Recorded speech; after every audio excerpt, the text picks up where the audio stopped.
Japan का नाम सुनते ही कई चीजें जहन में आती हैं। Technology, culture, discipline. लेकिन एक नाम ऐसा भी है जो दशकों तक डर और ताकत का दूसरा नाम था, याकुजा। सदियों तक इनका राज चला, पर आज ये लगभग खत्म हो चुके हैं। चलिए आज इसी कहानी की तह तक चलते हैं और समझते हैं कि यह सब हुआ कैसे। जरा सोचिए, एक सदी से भी ज्यादा एक ऐसा ऑर्गेनाइजेशन जिसे कोई छू नहीं सकता था, जिसकी तूती बोलती थी, अचानक ऐसा क्या हो गया कि वो अर्श से फर्श पर आ गए?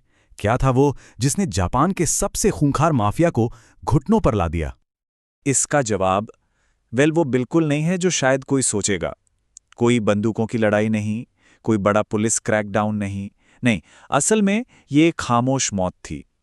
एक ऐसी मौत जो कल्चर और टेक्नोलॉजी के बदलते दौर में अप्रासंगिक हो जाने से हुई। तो चलिए सबसे पहले देखते हैं कि आज याकुजा की हालत है क्या। और सच कहूं तो ये किसी खूंखार क्रिमिनल एम्पायर से ज्यादा एक रिटायरमेंट होम जैसा लगता है। ये आंकड़े देखिए, ये सच में चौंकाने वाले हैं। आधे से ज्यादा मेंबर्स 50 साल से ऊपर के हैं। और जो सबसे बड़ी दिक्कत है वो ये कि इनकी जगह लेने के लिए कोई है ही नहीं। सिर्फ 5.4% ही 20 से 29 साल के बीच के हैं, मतलब नई भर्ती हो ही नहीं रही। और इसकी एक बहुत बड़ी वजह है साल 2011 में आए कुछ कानून। इन कानूनों ने याकुजा मेंबर्स के लिए समाज में जीना ही मुश्किल कर दिया। सोचिए, ना बैंक अकाउंट खोल सकते हैं, ना क्रेडिट कार्ड ले सकते हैं, ना घर किराए पर ले सकते हैं, यहां तक कि एक फोन या इंश्योरेंस भी नहीं। समाज ने उन्हें पूरी तरह से काट कर अलग कर दिया। तो ये तो हुई आज की बात, लेकिन इस अंजाम तक वो पहुंचे कैसे? इस साम्राज्य में दरारें पड़नी कब शुरू हुईं? इसके लिए हमें थोड़ा पीछे जाना होगा। ये कहानी शुरू होती है 1980 के दशक में। तब तक याकुजा की एक इमेज थी, एक तरह के इज्जतदार अपराधी। लेकिन फिर हुई यामाइची वॉर। ये उनकी अपनी अंदरूनी लड़ाई थी जो सड़कों पर आ गई। 200 से ज्यादा गोलियां चलीं और पहली बार जनता का भरोसा उनसे उठ गया। उनकी वो इज्जतदार इमेज चकनाचूर हो गई। और जब जनता का मूड बदलता है तो कानून भी बदलते हैं। इसी का नतीजा था दो बड़े कानूनी झटके। पहला 1992 का एंटी गैंग लॉ, जिसने उनके पब्लिक ऑफिस बंद करवाए, संपत्ति जब्त की। और फिर आया फाइनल ब्लो, 2011 का वो कानून जिसने याकुजा मेंबर होने को ही एक सजा बना दिया। लेकिन उनके गिरने की कहानी को पूरी तरह समझने के लिए ये जानना जरूरी है कि वो उठे कितने ऊंचे थे। उनकी ताकत का अंदाजा लगाना भी मुश्किल है। और ये ताकत बनी थी एक बहुत ही चौंकाने वाली पार्टनरशिप पर। देखिए, शुरुआत तो बहुत मामूली थी, 1915 में सिर्फ 50 पोर्ट वर्कर्स के साथ। लेकिन असली गेम बदला दूसरे विश्व युद्ध के बाद। लेट 1940s में कोल्ड वॉर के दौरान सीआईए ने जापान में कम्युनिस्ट प्रभाव को रोकने के लिए याकुजा को गुपचुप तरीके से सपोर्ट करना शुरू कर दिया। और इसी सपोर्ट के दम पर 1955 में बनी एलडीपी पार्टी जो चुनाव भी जीती। देखते ही देखते 1963 तक याकुजा की मेंबरशिप 2 लाख के पार पहुंच गई। और ये सिर्फ कोई कहानी नहीं है। डीक्लासिफाइड सीआईए डॉक्यूमेंट्स इस बात को साफ साफ बताते हैं। वो सोचते थे कि अगर याकुजा उनके कंट्रोल में आ गए तो वो यूएसएसआर के खिलाफ उनका सबसे बड़ा हथियार बन सकते हैं। सीआईए ने बाकायदा याकुजा मेंबर्स को अपनी तनख्वाह पर रखा था, ताकि वो लेफ्ट विंग पार्टियों पर हमले करें, उन्हें अस्थिर करें। और इस राजनीतिक ताकत का असर देखिए। अपने पीक पर यामागुची गुमी का कंट्रोल जापान के 47 में से 36 जिलों पर था। जरा सोचिए इस पैमाने के बारे में। उनकी ताकत सिर्फ जिलों तक ही सीमित नहीं थी, उनके मेंबर्स की संख्या 2 लाख तक पहुंच गई थी।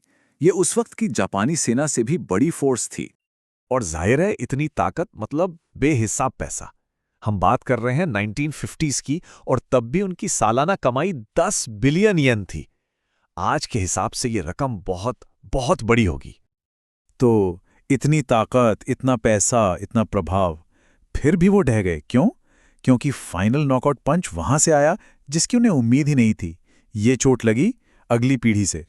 यहीं पर असल में जेनरेशन गैप का टकराव दिखता है। एक तरफ हैं याकुजा के उसूल, पूरी वफादारी, सख्त हायरार्की, जिंदगी भर का कमिटमेंट। और दूसरी तरफ हैं जिंजी। इनकी वैल्यूज बिल्कुल अलग हैं। इन्हें पर्सनल आजादी चाहिए, फ्लेक्सिबिलिटी चाहिए, और इनकी पहचान डिजिटल है। आज के युवाओं के लिए जो इंटरनेट के साथ पले बढ़े हैं, याकुजा का ये पूरा स्ट्रक्चर सिर्फ पुराना नहीं है, बल्कि एक घुटन भरा माहौल है। एक ऐसा सिस्टम जहां अपनी कोई पहचान नहीं, जहां सीनियर्स को बिना सवाल किए मानना पड़ता है। और आज की पीढ़ी ऐसे माहौल में बिल्कुल नहीं जाना चाहती। तो याकुजा तो खत्म हो रहे हैं, पर क्या इसका मतलब है कि ऑर्गेनाइज क्राइम भी खत्म हो गया? नहीं, बिल्कुल नहीं। क्राइम खत्म नहीं हुआ, बस उसने अपना रूप बदल लिया है। एक नया मॉडर्न बिजनेस मॉडल अपना लिया है। और इस नए रूप का नाम है टोकुरियो। ये एक बिल्कुल नई तरह के क्रिमिनल गैंग हैं। इनका कोई एक नाम नहीं, कोई फिक्स्ड लीडर नहीं, कोई वफादारी के कोड नहीं। ये बस एक ढीला ढाला नेटवर्क है जो इंटरनेट के अंधेरे कोनों से ऑपरेट करता है। तो ये काम कैसे करते हैं? ये लाइफ लॉन्ग कमिटमेंट नहीं मांगते। ये सोशल मीडिया पर dark part time jobs offer करते हैं, जिससे यामीबाई तो कहते हैं। इसमें ऑनलाइन निराश युवाओं को ढूंढा जाता है और उन्हें एक काम के लिए, जैसे कोई लूट या फ्रॉड, मोटी रकम ऑफर की जाती है। सारे इंस्ट्रक्शंस डिजिटली दिए जाते हैं और अक्सर रिक्रूटर और काम करने वाला कभी मिलते भी नहीं। तो कुल मिलाकर कहानी ये है कि याकुजा किसी बड़ी लड़ाई में नहीं हारे, वो बस खामोशी में मर गए।